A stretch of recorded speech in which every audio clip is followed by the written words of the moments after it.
Lithe knock helps Yorkshire in relegation battle with Hants. Emerald Headingley was the home of wickets on day 1 as 15 fell between Yorkshire and Hampshire. The hosts had been bowled out for a disappointing 184 but bounced back to send the visitors into day 2 at 79 for 5, still trailing by 105 runs. Both sides struggled on a windy morning at Headingley, and Abbott boundary the early highlight. Abbott was eventually dismissed as a Bresnan delivery saw him plumb in front and an LBW call followed. Hampshire 96 for 6 and still some way short of the Yorkshire total. The visitors were looking vulnerable as Bresnan tempted Allsop into nothing more than a nudge that found its way to Lithe at second slip. He completed his fifer as his delivery to Dawson was sent straight back at him for a catch to leave Hampshire 110 for 8. Berg was charged with trying to save the visitors' innings and he showed signs of life. Holland was unable to aid Berg as he was bowled by weight, leaving Hampshire 140 for 9 and still 44 short of Yorkshire's first innings total. Berg, now joined by Edwards, battled to make it to lunch and was able to do so with the visitors 156 for 9.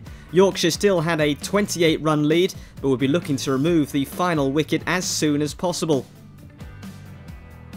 Following a slight rain delay, the sides returned with Berg getting to 25 before an LBW decision courtesy of Code. Hampshire all out for 157, still 27 runs behind Yorkshire's first innings total. Lithe and Ravel were the men to open for Yorkshire, with the former finding an early boundary.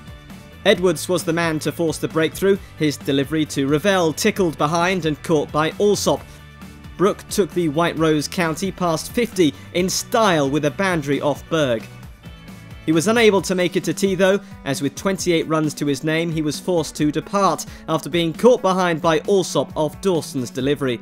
The wicket signalled the interval as Yorkshire's lead sat at 92.